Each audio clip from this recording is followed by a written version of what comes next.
ගාලු දිස්ත්‍රික්කයට අයත් බලපිටිය ප්‍රදේශයේ පිහිටලා තියෙන කොද්දුව රජමහා විහාරය කියලා කියන්නේ අපේ දළදා වහන්සේට මුල්ම රැකවරණය ලබා දුන්නු පන්සල. ඉතින් මාදුගඟ මැදින් බෝට්ටුවෙන් පමණක්ම යා හැකි කොද්දුව රජමහා විහාරය බලන්න වන්දනාමාන කරන්න තමයි අපි අද යන්නට සූදානම් වෙන්නේ. එහෙනම් යමු වීඩියෝ එකේ දිගටම රැඳිලා ඉන්න.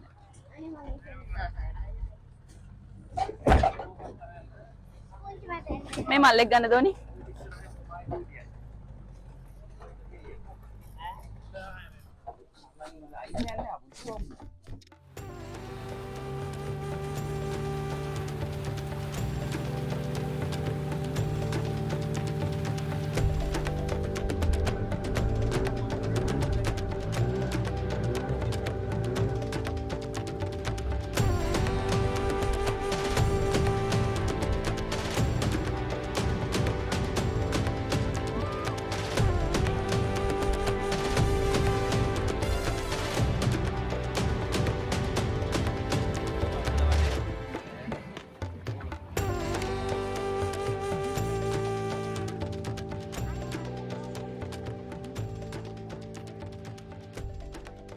ලෝකයේ දූපත් රාශියක් අතරින් දූපතක පන්සලක් පමණක්ම පිහිටා ඇති එකම දූපත තමයි කොද්දුව කියලා කියන්නේ.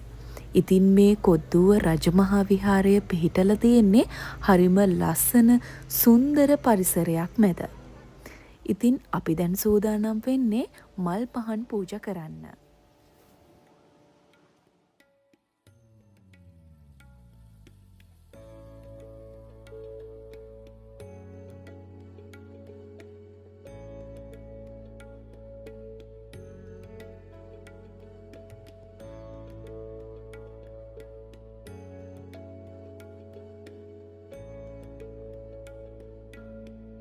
මේ සමාධිබුදු පිළිමය දූපතක ඇති පන්සලක පිහිටා තිබෙන විශාලත්වයෙන් වැඩිම සමාධිබුදු පිළිමය කියලා තමයි හඳුන්වන්නේ.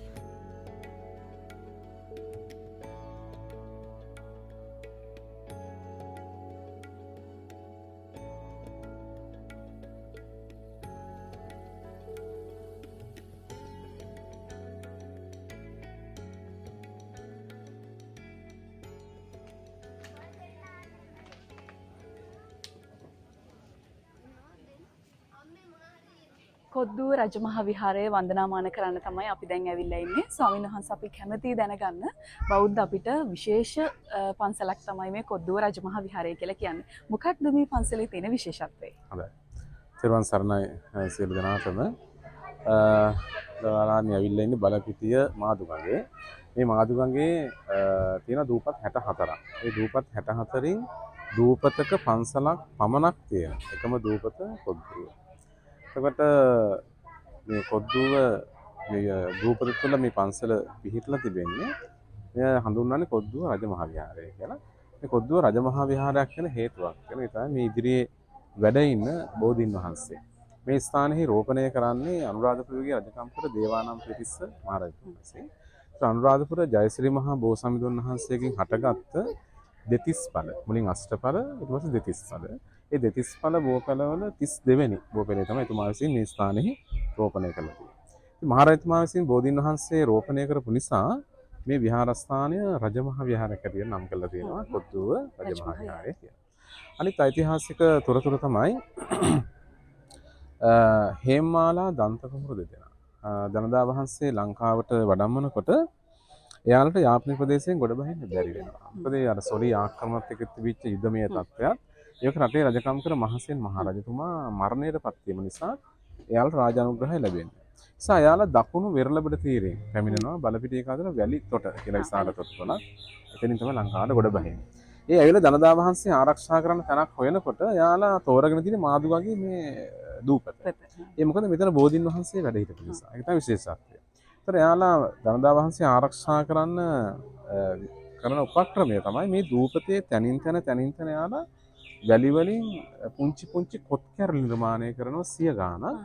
එහෙම නිර්මාණය කරන උපක්‍රමයක් වශයෙන් අර දනදා වහන්සේ කාටවත් හොයාගන්න බැරි වෙන්න අර කොත් කැරළි වල තැම්පත් කරමින් දවසින් දවස මාරු කරමින් ආරක්ෂා කරනවා. මේ ගඟේ ඔරු පැදපු අය මේ දූපතේ තනින් තන කොත් කැරලි තියෙනවා දැකලා කොත් තියෙන දූපත කියලා ආමන්ත්‍රණය කරපු නිසා මේ දූපතට කොද්දුව කියන නම අට බැඳෙන සිදුවීමත් එක්ක.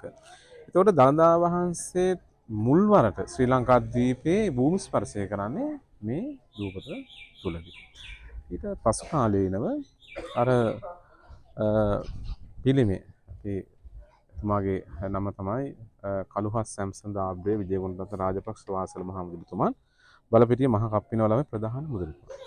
එතුමා තමයි මේ දූපතේ මේ පන්සල නිර්මාණය කළේ. මුලින් විහාරස්ථාංග තිබුණත් මේ වෙරළබඩ ප්‍රදේශය පෘතුගීසි ලන්දේසි ඉංග්‍රීසි ආක්‍රමණත් එක්ක සම්පූර්ණ ගොඩනැගිලි විනාශ කළා තියෙනවා. නමුත් බෝධියට කරදයක් කළා නැහැ. ඊට පසු කාලේ 1884 වර්ෂයේදී එතුමා මේ ගඟේ සංචාරය මොකද එතුමා වලව්ව තිබුණේ කප්පින වලව්වේ මදුගම අභියස වෙන්නේ. එතුමා දිනක් මේ ගඟේ සංචාරය කරනකොට මේ ගඟේ මේ බෝධිය මේ දූපතේ මේ බෝධිය දැකලා මෙතෙන්ට එනවා. ඇවිල්ලා මෙතන සුද්ධ පවිත්‍ර කරලා මල් පහන් පූජා කරලා බුදුන් වහන්සේලා සවස් කාලේ එතුමා යනවා තමන්ගේ වලව්වට යන්න. ඒ යනකොට එතුමාට ඈතට ගිහිල්ලා ආපස්සට හැරලා බලනකොට මේ දූපතේ විශාල ආලෝකයක් මතුවලාගෙන එතුමාට ඈතට පෙනෙලා තියෙනවා. එතුමාගේ හිත කලබල වෙනවා තමන් පත්තු කරපු පහන් නිසා මේ සුළඟත් එක්ක මෙතන යම්කිසි ගින්නක් හටගෙන ඇති මේ බෝධියට කරදරයක් වෙයි කියලා නැවත ආපස්සට එනවා.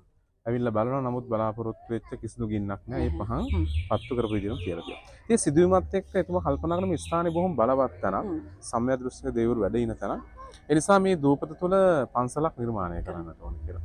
එතුමා ජීවත් වෙන 1884 වර්ෂයේ ඒ වර්ෂයේ එතුමාගේ පෞද්ගලික ධනය රුපියල් දසදහසක මුදලක් මේ පහදම් කළා තමයි මේ පන්සල නිර්මාණය කරන්නේ.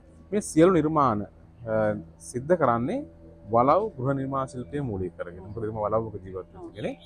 ඒ කාලේ වලව් වලට භාවිත වුණු ටයිල් එක අදටත් ධර්මශාලාවේ පොළවේ තියෙනවා. එතුමා භාවිතා කරලා තියෙනවා.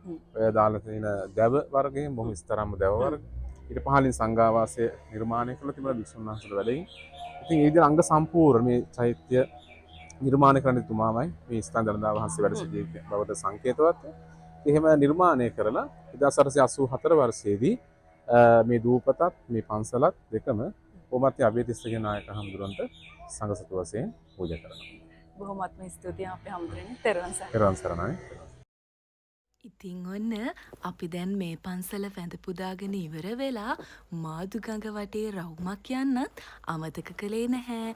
ඔයත් අනිවාර්යයෙන්ම මෙතෙන්ට ආවොත් කොද්දුව රජමහා විහාරයේ වන්දනාමාන කරලා ඔයාට පුළුවන් මාදුගඟේ සවාරියක් යන්න.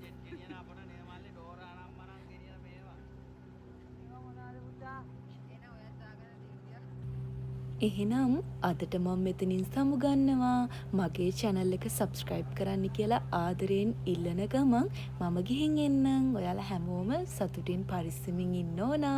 බුදු සරණයි.